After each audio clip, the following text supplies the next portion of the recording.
Hello and welcome to the Fit and Free podcast. This is a podcast for women who want it all, to feel strong and confident in their bodies, as well as enjoying a sneaky mug on a Friday night.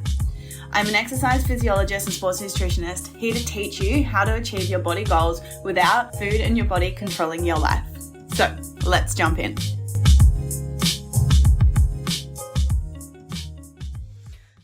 Hello and welcome back to another episode of the Fit and Free podcast. How is everyone feeling? It's so wild that, we're over halfway through the year. And of course, time is one of the things that, is the longest thing that we have ultimately. But it just seems that time is absolutely flying for me right now. I'm leaving the Netherlands in exactly 3 weeks tomorrow. And I'm a little bit sad, but I'm also really, really excited to come back to Australia. I have been absolutely loving the Netherlands. I love the culture here. I love riding the bikes. I love the flowers. If you've been following me on Instagram, you'll know.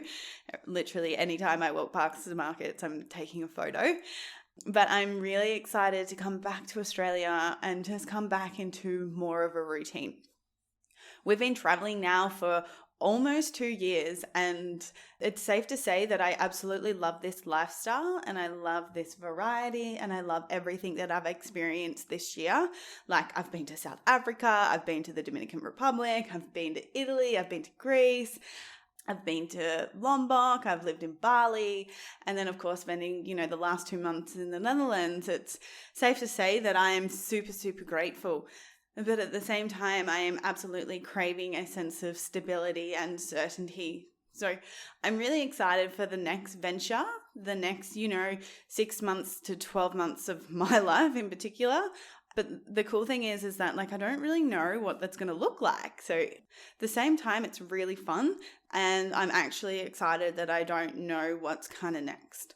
All I know is that I am manifesting an office and a kitchen that is aesthetic as fuck.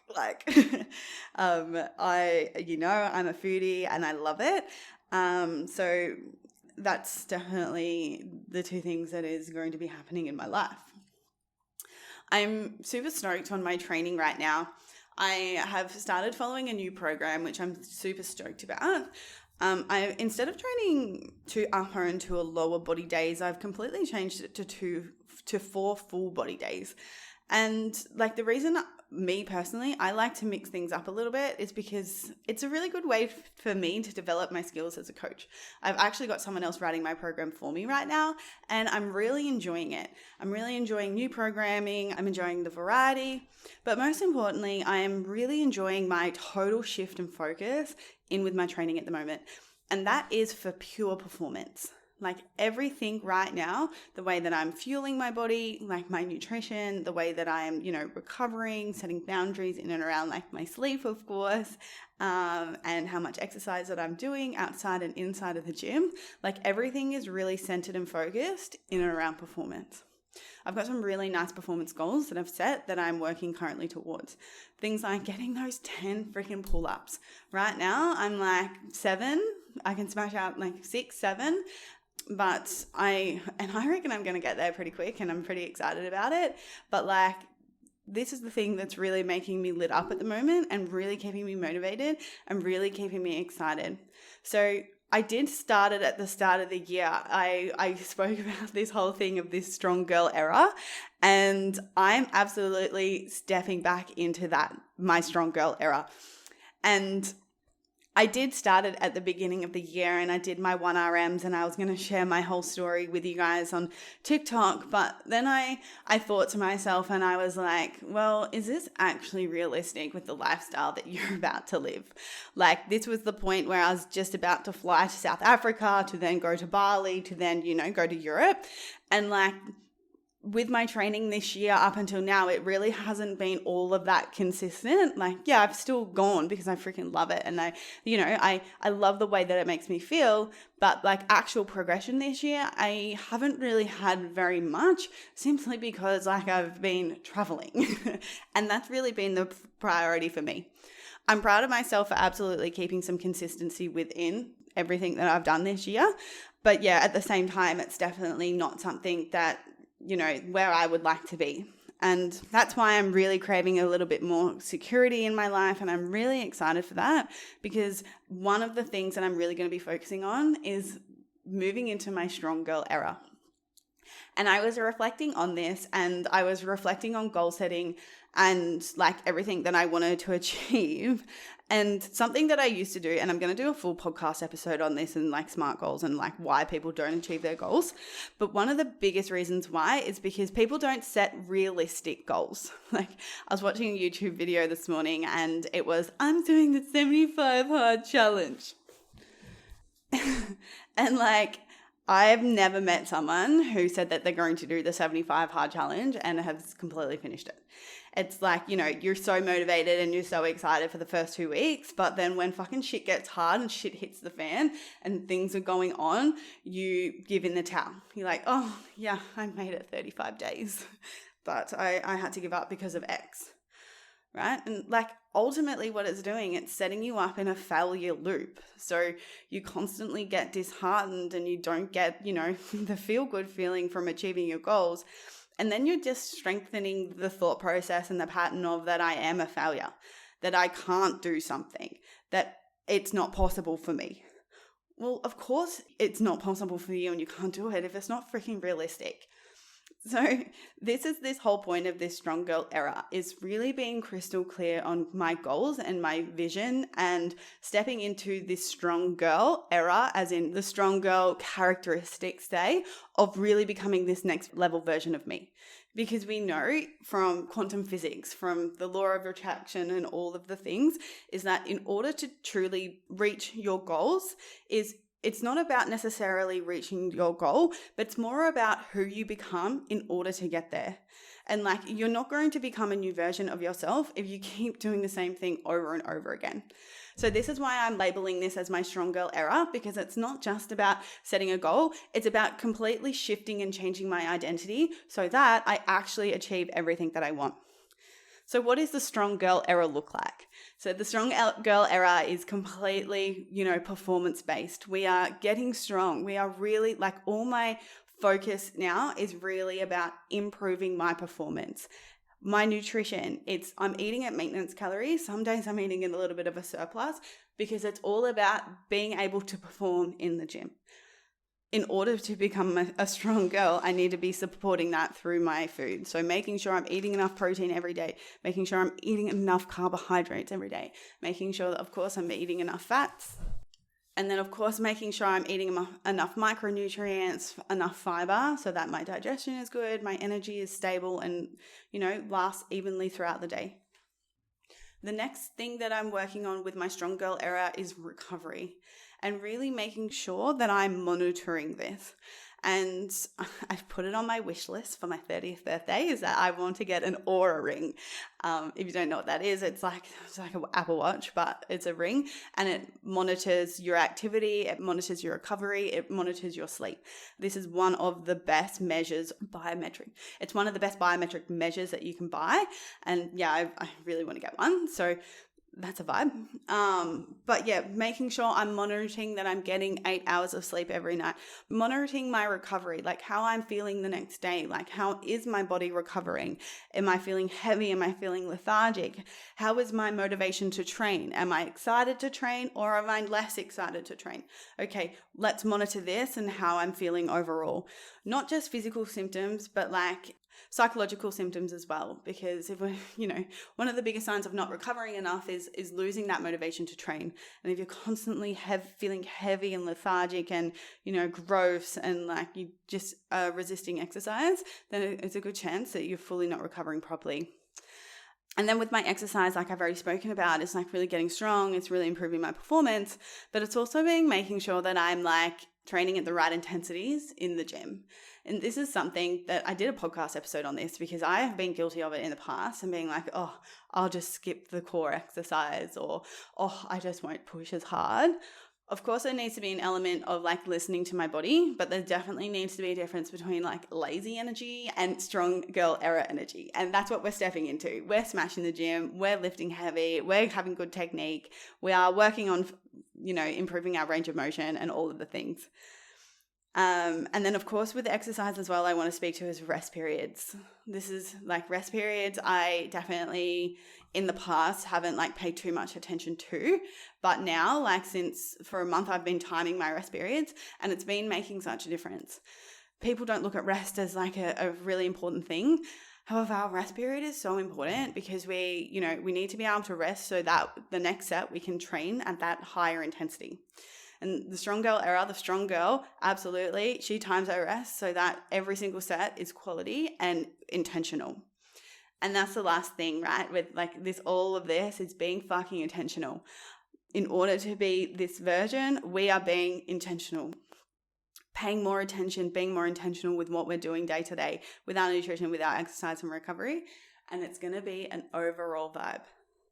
So that's my life update for you guys. This is what we're doing. We're moving into this era, and I really hope that you guys are going to come with me too. I want to start a hashtag or something. I don't know if that's lame or not, but we're here for it. This is our strong girl era vibe, and I'm super excited for you guys to come along with me. So message me on Instagram if you are keen to join me stepping into this strong girl era vibe, because this is it. We're going to get lean, we're going to get toned, we're going to get strong, and it's just going to be so much fun. So yeah. So before I get into today's episode, and this is actually a really good episode to support this whole thing, I would love it if you are listening, can you please share it on your Instagram story and tag me in it? I really want to get this podcast out to as many people as possible because I really want to help women stop being afraid of food and start fueling their body so that they can step into their own strong energy vibe, strong girl era, and feel so freaking confident and empowered. Because there's nothing better than fueling your body correctly, like progressing in the gym and just feeling so freaking good. So please, please, please, if you're listening, share it. And if you haven't written a review yet, please do so because like always, it actually really does help me grow this podcast.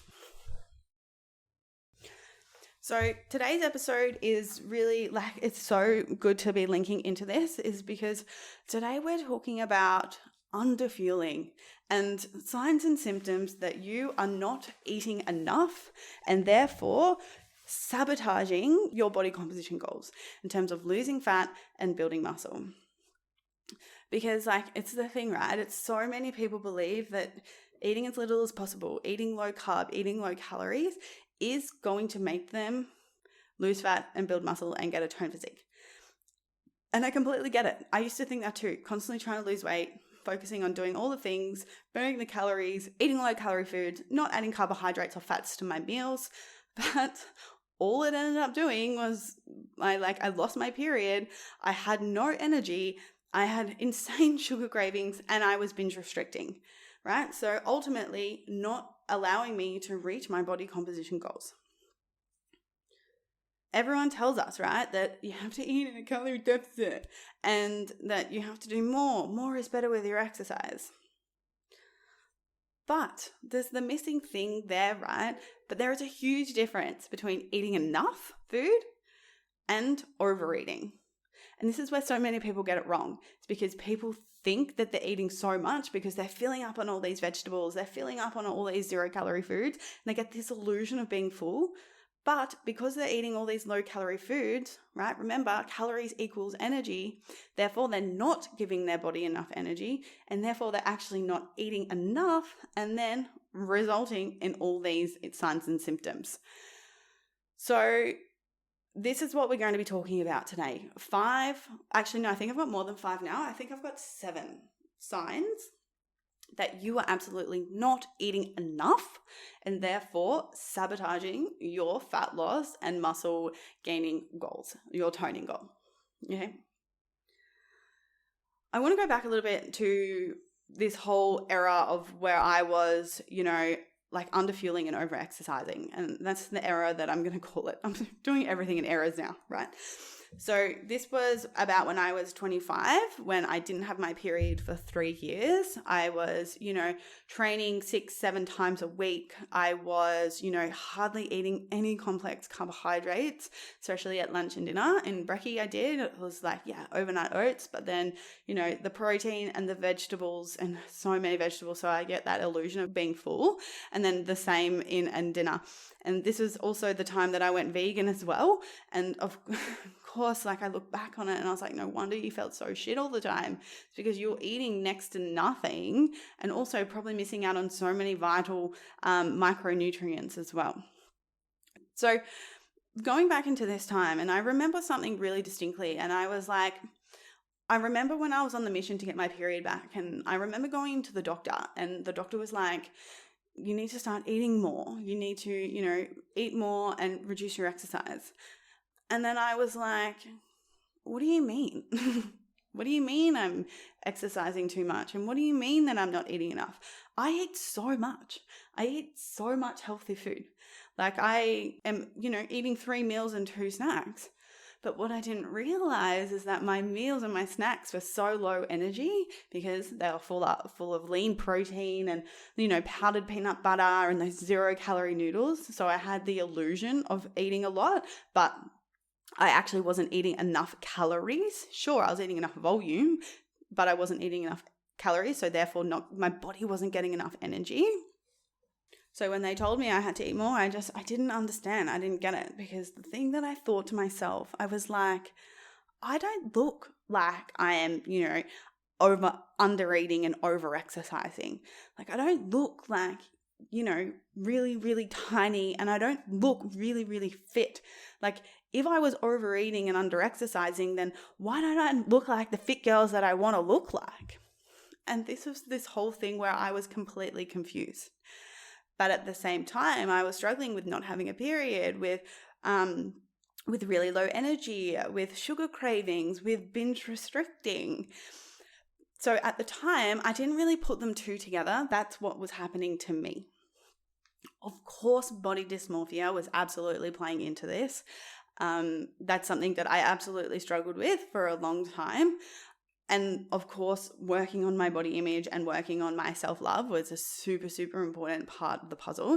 And I'm absolutely going to be speaking about that next week, because it's so, so important. And it's definitely something that, fitness professionals are not talking about, because that is if that's not, we're not working on our body image, we're not working on our self-worth, and we're not working on, loving and accepting ourselves for who we are, then we're not going to be able to have this full transformation. Because you can change your body all you want. You can lose as much fat as you want. But if you're still telling yourself that you're fat every day, regardless of what you look like, then you're absolutely always going to feel like that you're not good enough, regardless of how. You're always going to have that feeling of never being enough or never looking good enough, until your body is quote unquote perfect. So you get stuck in this trap. But I'm going to talk to that next week, so you won't want to miss that one. But going back to me, I was almost in denial about it, right? I was like, no, I'm not under eating and over exercising. But the more that I read about it, and the more then I read about hypothalamic amenorrhea, and I was like, oh my God, I have this. Constantly thinking about food all the time, not having a period, low energy, binge restrict cycles, and being really irritable and such a control freak in and around food. I was like, oh my God, ding, ding, ding. That was the moment for me that I realized that I absolutely was under eating and over exercising. And guys, why you need to know this is super important. If you are under eating and over exercising as well, like I was, this is the thing that is really holding you back from your strong girl era, from your toning goals. Because what happens when we don't eat enough day to day, when we are, intentionally restricting, or, even if we're just filling up with we're doing all this exercise and then we're filling up with all these vegetables and lean proteins and not actually giving our body enough energy that it needs, is then these negative things happen, which ultimately stops us then from losing fat and being able to build muscle. So things like our body adapting to a low energy that we're feeding it. So known as metabolic adaptation. And I've done lots of podcast episodes on that whole thing of your metabolism like slowing down. Like your metabolism doesn't necessarily, your metabolism, what that is referring to is like all your bodily processes. So what happens is when you are in a chronic low energy availability state, and this is what happens when you eat low amount of calories and low energy, is that your digestion slows down. It reduces your energy levels. It stops your period, right? And all these things are mechanisms to counteract the low calories that what you're feeding. And this is why when you go on a weight loss journey and you start eating at like 1,400 calories and you lose weight. But then you get to a point where it's not working anymore. And this is this whole concept of metabolic adaptation. And then if you stay there for a long period of time, that's when things like losing your menstrual cycle happens. That's when, the feelings of low energy and low motivation to train and not being able to recover really happens. So ultimately, because we're under eating, metabolic adaptation happens and therefore stops you from reaching those fat loss and toning, building muscle goals. The next reason why it's really important for you guys to understand is that you won't be able to progress in the gym. And we know that in order to build muscle and lose fat, you need to be progressing in the gym. Each and every week, we need to be applying progressive overload and really making sure that we're seeing improvements, because that is the thing that's going to shape your body. Like, you can do cardio until the cows come home, but that's not going to shape your glutes. It's not going to give you nice arms. It's not going to give you like the firm shapeness to your body. All that's going to do is going to probably change how much body fat that you have. And if your goal is to be lean, toned, and strong, then that's not going to happen with that. The next thing is that another reason why it's important is because you're going to be thinking about food all the time. It's literally going to control your life. So much energy and thought is going to be going into thinking about how much should I eat today? Am I eating too much? Is this what I should be doing? Oh my God, I can't have that. Too many carbohydrates because I've already eaten too much today. Right? Like it takes so much time and energy away from you. And like, I can't describe it. And like sometimes trying to describe it to Niels is like, it has so much control over me. And it's so hard to comprehend until you talk to someone else who is also struggling with the same thing. And it's like, oh my God, like people don't get it. People don't understand how much control it can really have over you. And then, of course, the last reason why this is so important that you guys need to get it and understand is that if you want to build muscle, then you need the calories to build the muscle. It might sound like duh, but for me, I didn't get that for a really long time. It's like, how do you expect your muscles to get bigger if there's no extra calories coming in through food? How are they ever going to get defined? How are they going to get developed if you're constantly not eating, under eating?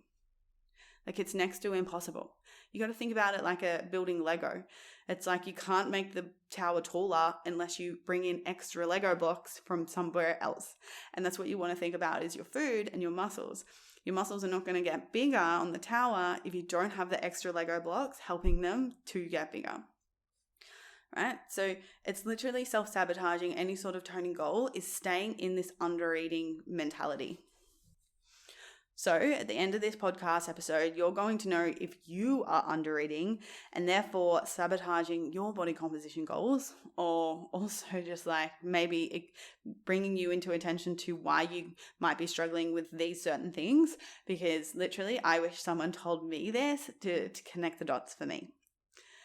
So first of all, we have to I always like to talk about this, and it's something that I will constantly talk about time and time again because it's so important, is to like, why are people not eating enough? Why are people under fueling? Like, what is the main driver in behind why people are doing that? And of course, we're always going to speak to the fear of gaining weight. If I eat too much, I'm going to gain weight, and that is the last thing that I want. And like I said at the beginning, right, there is a difference between eating enough food and a calorie surplus. And I get it because I used to be afraid of this too. But the reason why I was afraid is because I didn't know how to sit at maintenance calories. And this is the thing, so many people don't know how to do that. And it's this whole fear. It's like, oh yeah, I lost weight. I ate in the calorie deficit and now I'm terrified to eat more because I'm so afraid of undoing all of my work. I'm so afraid of gaining weight again and going back to how I used to be. My client literally had this exact fear. We were successful with the fat loss phase and then we had to, come out of the fat loss phase because we were successful and then move back into maintenance. And she's just terrified. She was like, will I gain the weight again? What is maintenance calories? How does this work? I'm so scared. And all of the things. It's like, of course you're scared because anytime you lost weight in the past, you just put it back on again. And this is the difference, right? Between being able to, not live in the past and not project of like, this has happened to me before, therefore it's going to happen again. But it's about, okay, a new way of thinking and a new way of being. It's like, well, maintenance calories is exactly how many calories you're eating is what you're burning. So your body fat percentage is, you're not going to gain body fat. And that's the kicker, right? This is this whole how to eat more thing. True maintenance calories is eating exactly how much you're burning so your weight won't change. And this is how you eat more without gaining body fat. But with a good exercise program that applies progressive overload, training at the right intensity, and then of course making sure your macros are on point in terms of eating enough protein, eating carbohydrates, you get the amazing effect of body recomposition. That's losing fat and building muscle at exactly the same time. And this is something that I do with all of my clients because it is such a good way of changing your body composition without having to go crazy cuts and crazy bulk. So it's really important for you guys to understand what your patterns are in terms of what may be holding you back in terms of reaching your body composition goals. And if you're, running from this undercurrent of I'm afraid of eating more because I'm afraid of gaining weight, you're probably still going to fall back into the old habits of restricting and underfueling when shit hits the fan. Because if you keep under eating, then not only will you not achieve your body composition goal, but continue restricting is just going to negatively impact your relationship with food and relationship with your family and your friends and negatively impact your health as well. And this is the real shit that we absolutely care about. And what I mean when I say when shit hits the fan, and this is why we really need to be paying attention to the things that are holding us back from, increasing our calories is it's this whole thing, right, of you're going about your day and you feel completely normal. You feel fine, you feel happy, you're excited. Then you walk past a donut shop. You're like, oh my God, I want to eat that donut. And then the first thing that you say to yourself, you're like, nah, I can't have that. It's too bad. Nah, I can't have it. It's got too many calories. Oh God, no, I can't have that. I've already eaten too many carbs today, right? But then there's a part of you that's the other side of the shoulder and is like, I'm going to have it anyway. So what do? Even though you've told yourself all the things that you can't have it, you walk in there anyway. You're like, one donut, I want the one with Kit Kat sprinkled on top as well as M&Ms. And then there's a part of you that is already dreading and feeling guilty about it. But then of course the other rebel side of you is like, I'm going to eat this. Then that rebel side of you starts justifying all the things. Oh, it's okay, I'll just work it off with a workout. Or, oh, it's okay, I'm just going to skip dinner. Or, oh, it's okay, I'm just going to skip carbs at dinner. Then because you've justified yourself eating it, then what do? You eat it. And then after you eat it, you feel fucking guilty about it. You dwell on it. You keep thinking about, oh my God, I shouldn't have done that. Oh my God, I feel so bad about that. Oh my God, it's going to make me gain weight. Oh my God, I've just undone everything I've done for the week. Right? And this is it. This exact moment is the reason why we need to understand what currents we're running from in terms of if you are self-sabotaging yourself and running from the fear of weight gain, is this exact experience when you get triggered by eating the donut, you're like, holy shit. And then it ruins your day, may even ruin the next few days because then you're constantly thinking about it and then, having to punish yourself the next couple of days.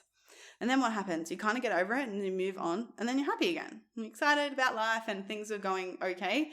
Until you get triggered again, till the cycle happens again. And this is the problem, is the restriction cycles. This is how they play out. As soon as we get triggered, And, we feel incredibly so shit about it. And then we kind of just move on without even dealing with it. And this is why it's so important for you guys to understand is like this vicious cycle.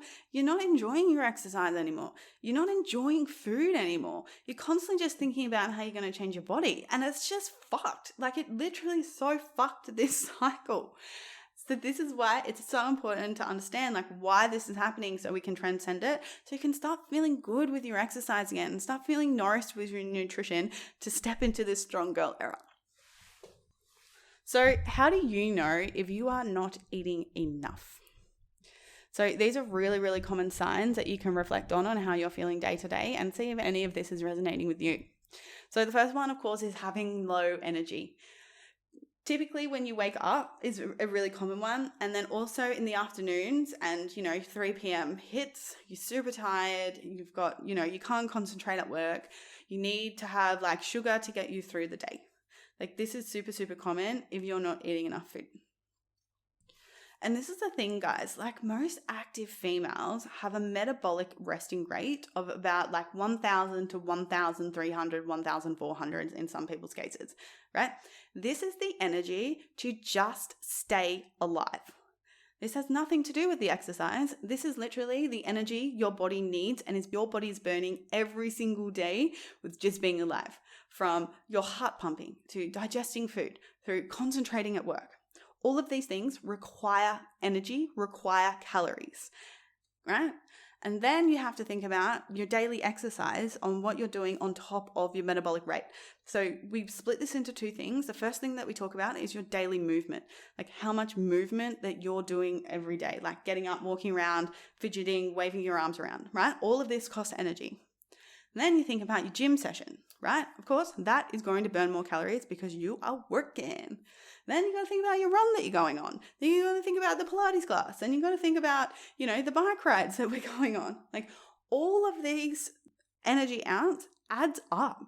And like metabolic rate, say it's sitting about 1,200 calories. Then you plus on the exercise that you're doing, you're looking at like 2,200, 2,500 calories, right? As your maintenance. And you can see why eating, 1,200 calories or below is not even enough to cover your metabolic rate, let alone to keep you freaking alive. So this is why it's really important for you guys to understand this, is because you're burning more calories than probably what you think, especially if you're doing a lot of exercise. And this is where the whole overeating and under-exercising element comes into it. It's like, yeah, sure, you might be eating a lot of food, but like you're doing a lot of exercise. So therefore, you need to be replenishing your energy stores for that extra exercise. And this is where people fall short and fall into these large deficits of low energy availability. And the thing is, guys, is that you don't have to be at a really low percentage of body fat to slip into a low energy availability state. You can be at, 20% body fat and still be in a low energy availability state if you're not feeding your body enough calories to cover its metabolic needs, right? This is what people do. They jump into these 1,200 calorie diets. Some people are eating 1,000 calories or below. And in order to lose fat, it's like you need a sustainable calorie deficit. And a sustainable calorie deficit starts at like 15%. So for someone, that's looking around like 1,600, 1,700 calories. So if you are eating meals that have like just a lean protein source and heaps of veggies for lunch and dinner, of course you can't friggin' stick to your diet because you're not giving your body enough. And I'm going to keep saying enough, not too much, enough. And of course you have no energy, and of course you can't stick to it. So big red flag is your energy levels. Next, we're talking to binge restrict cycles. And this is so common for people who are not eating enough. So binge restrict cycles traditionally happen for 3 different reasons. The first reason why is because you're not eating enough food. You're not giving your body enough energy. So what happens when we go 3 days of under eating? What happens? It gets to that 4th day. Maybe it's the 3rd day. Maybe you've experienced this.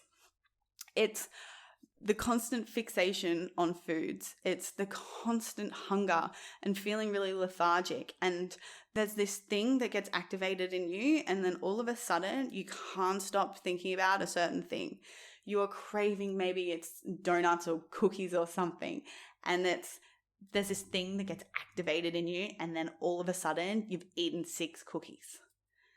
And then, of course, how do you feel? You feel fucking terrible about it.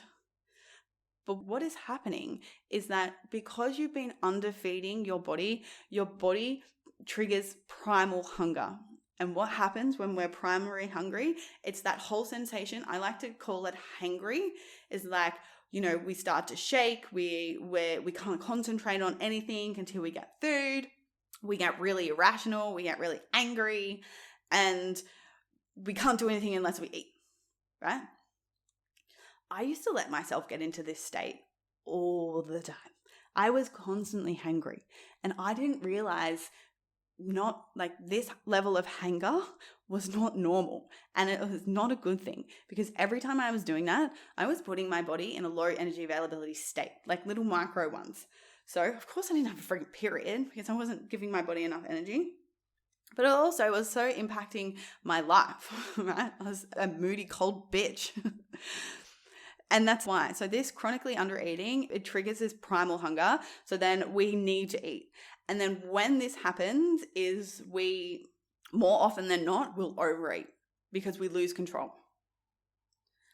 So it's like we think that we have to undereat and eat these low calories, but what we're actually doing is undereating and then binge eating. So it's like when we think about it logically, it's like, what's the point?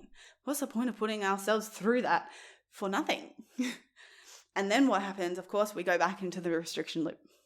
We restrict again because we feel fucking shit about it. We feel guilt. We feel terrible that, oh my God, I can't believe I just ate all that.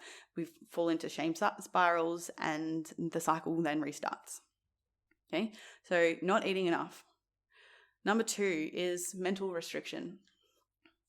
Research that was published in the Journal of Personality and Social Psychology found individuals who have high levels of dietary restraint, so telling ourselves that we can't have something, tend to experience more intense cravings and more likely to lose control when exposed to these foods.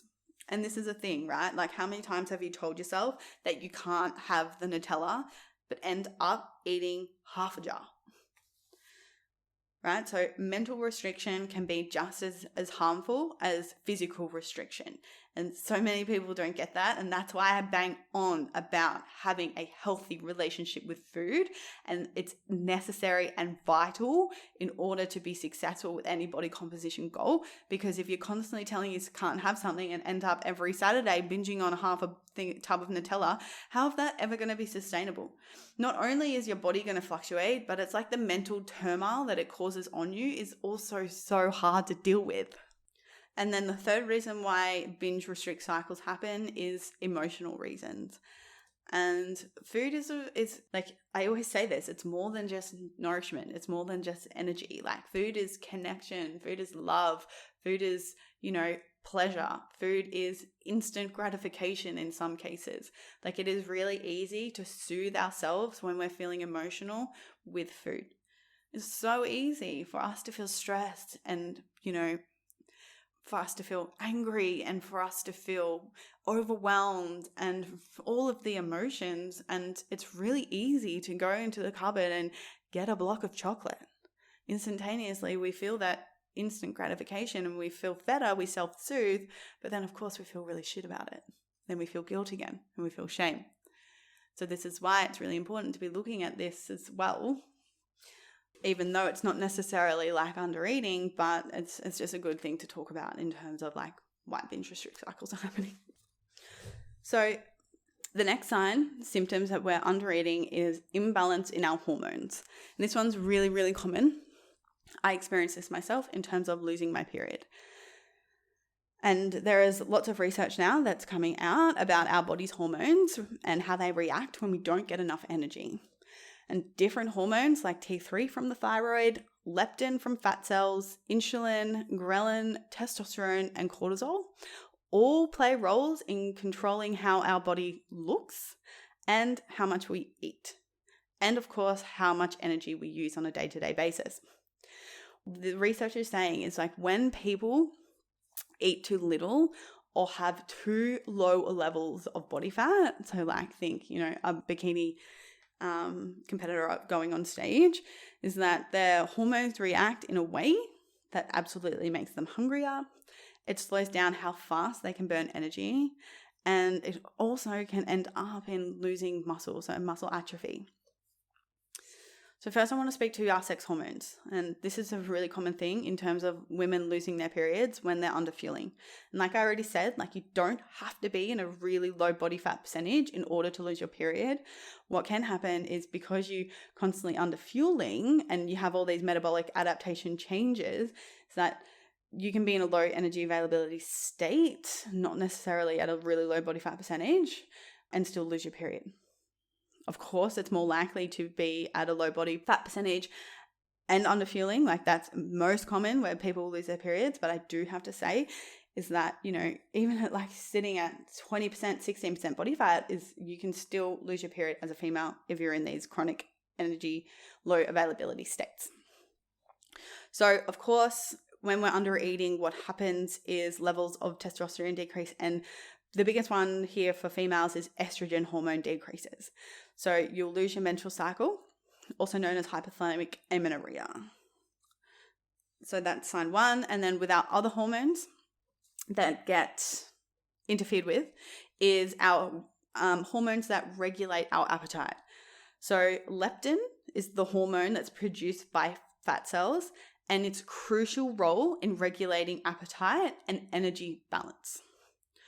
When you undereat and lose body fat, your leptin levels decrease, right? And the role of leptin, its point is to act as a signal to the brain that there is a sufficient energy, right? So when you're constantly under fueling, leptin decreases, right? And over time, what can also happen is reduced levels of leptin can lead to an increase in appetite suppression.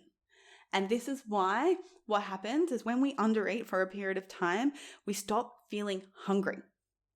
We lose touch in what it feels like to be hungry. We lose touch on what it feels like to be full. We are, why should I eat more? I'm not hungry. Right? And this is what happens is because we have the suppression of these hormones.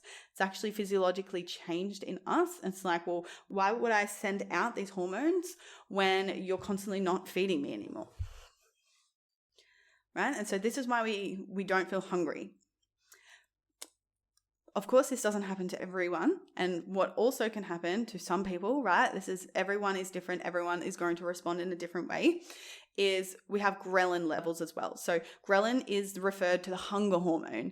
This is produced in the stomach, and this is the one that stimulates appetite. When you undereat, ghrelin levels can increase. This is why we get that extreme hunger when we're undereating for a low period of time. So what generally happens is this is where, like when we're coming to an end of a calorie deficit, what happens is ghrelin really gets increased, right? The body pumps it so that we get fixated on certain foods. I can't stop thinking about it. We're like, we got to eat, right?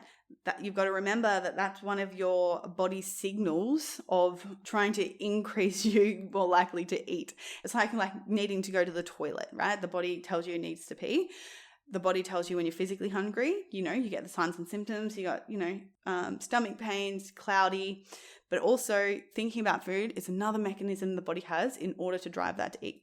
And this is often driven by ghrelin levels. So traditionally, you really see this at the end of the calorie deficit, you really want to eat food. However, again, this hormone can absolutely be suppressed when it is ignored for a long period of time.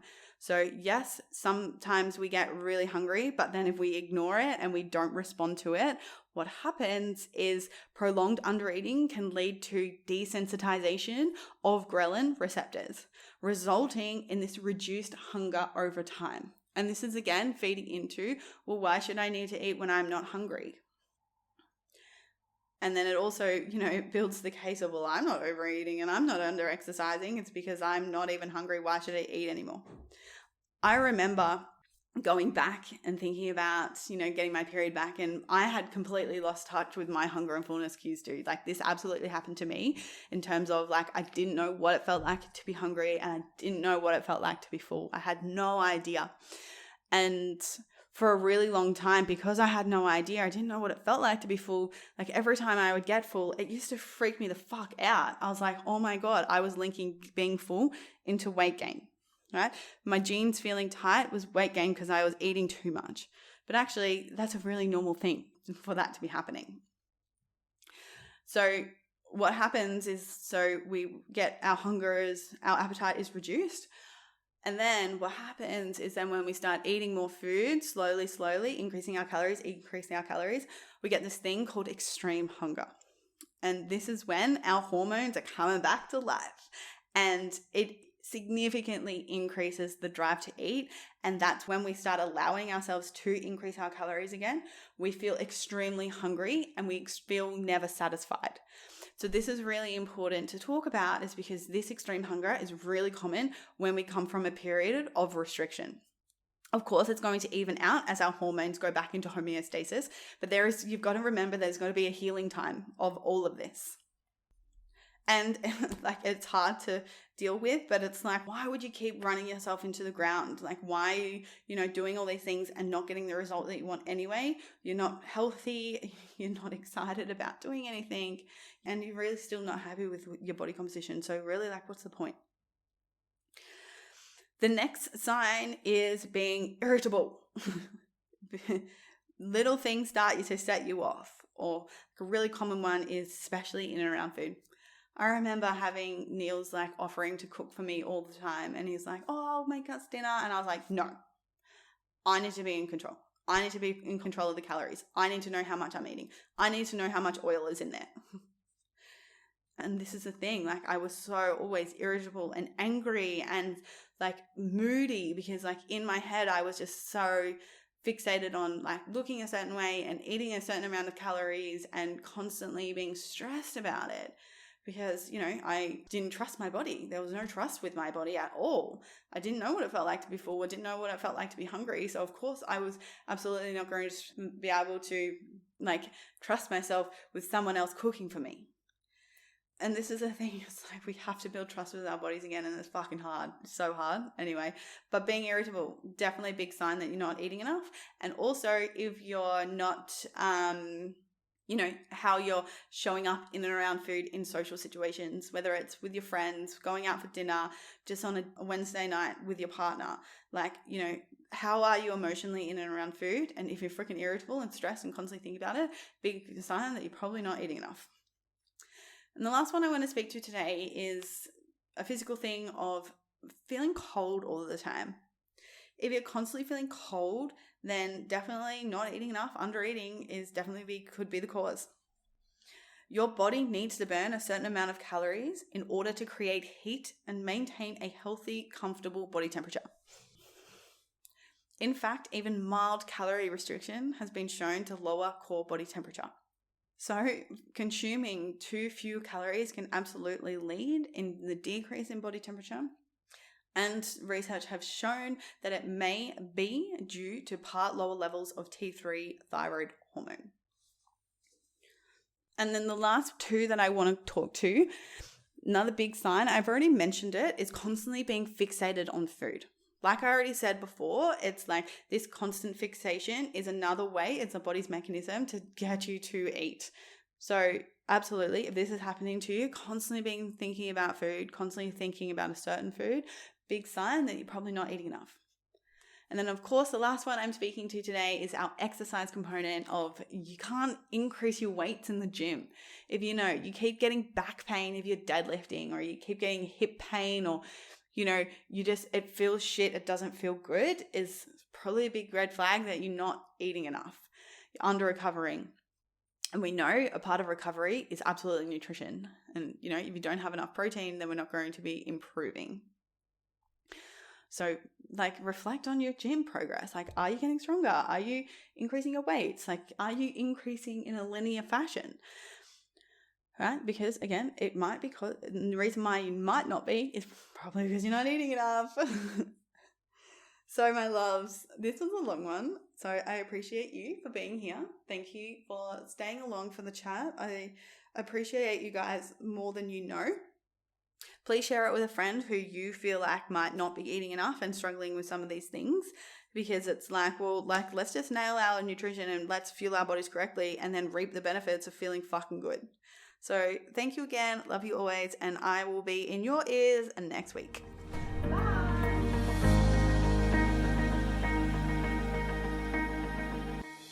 The number one challenge that all my clients face before we start working together is a lack of clarity on how much and what to eat to lose weight. Often they are making two huge mistakes: constantly trying to skip meals or eat under 1,600 calories. Secondly, only allowing themselves bad foods like chocolate on the weekend, but end up binging, all to tell themselves they're going to start again on Monday. If you feel like you have tried every diet under the sun and still can't figure out what to eat to achieve your weight loss goals, take my free 2-minute quiz. You can find the link in the show notes down below, and it will help you figure out exactly what you're doing wrong with your nutrition and exercise, and exactly what to do to fix it, so that you can finally be confident in your body and achieve your weight loss goals.